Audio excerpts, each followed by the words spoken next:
السلام علیکم ناظرین، آپ دیکھتے ہیں ہم ان لوگوں کی آواز بنتے ہیں جن کے پاس وسائل نہیں ہوتے، اور ہم ہمیشہ اپنی سوسائٹی کو ایک پازیٹیو میسج دیتے ہیں۔ ہم اس ذات کے بیٹھنے کے ساتھ قابل تو نہیں، لیکن مجبوری ہے۔ میں آپ کو بتاتا چلوں کہ آج ایک سید گھرانے سے تعلق رکھنے والی بہن ہمارے پاس آئیں۔ انہوں نے ہمارا سوشل میڈیا سے نمبر نکالا اور ہمارے پاس وہ آئیں اپنی کہانی کو لے کے۔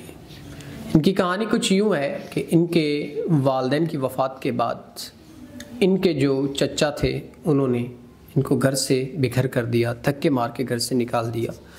انہوں نے یہ خیال نہ کیا کہ یہ ہماری عزت ہے، گلیوں میں پھرے گی، بدنام ہو جائے گی، جب اس کے پاس چھت نہیں تو ظاہر سی بات ہے گلیوں میں پھرے گی سہارا تلاش کرنے کی صورت میں۔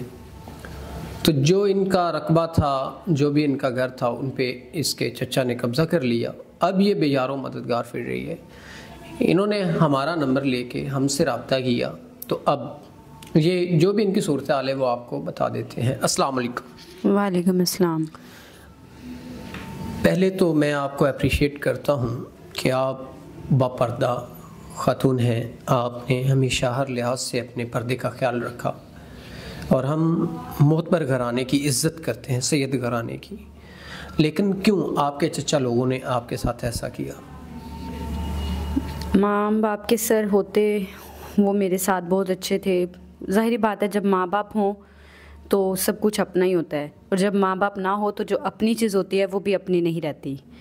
جو میرے چچا زاد تھے وہ پہلے میرے سے بہت پیار کرتے تھے، جو میری چچی ہیں وہ تھوڑا کرتی ہیں۔ چچا زاد نے چچی کے پیچھے لگ کے مجھے گھر سے باہر نکال دیا، بے دخل کر دیا کہ تمہاری روٹی ہم سے نہیں بنتی، تمہارے اخراجات ہم نہیں اٹھا سکتے، اپنا کرو اپنا کھاؤ۔ جو آپ کے مین کے آپ کے والدین کی جائیداد تھی وہ اس پہ بھی سر انہوں نے قبضہ کر لیا۔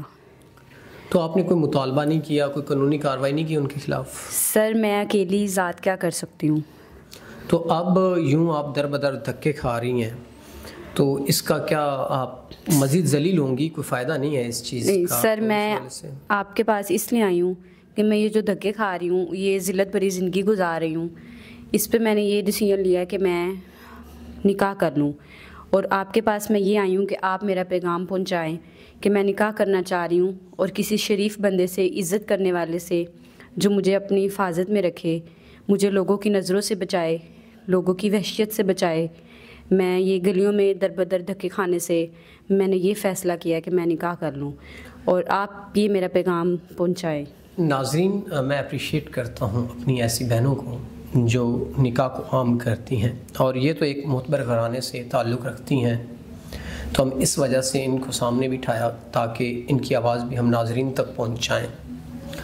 تو میں اپنے ان ناظرین سے ریکویسٹ کرتا ہوں جو نکاح کو عام کرنا چاہتے ہیں، وہ ان کے بارے میں سوچیں، اور ان کی جو بھی لوازمات ہیں ان کو پورا کرتے ہوئے ان سے نکاح کریں اور ان کو عزت دیں، نہیں تو ہمارے لیے ہم بھی اس کے گنہگار ہوں گے، بلکہ اور ہمارے لیے باعث شرمندگی ہوگی کہ ہم ایک معتبر گھرانے کی بیٹی کا خیال نہ رکھ سکے، یا اس کی ضروریات پوری نہ کر سکے، یا اس کی عزت کے محافظ نہ بن سکے۔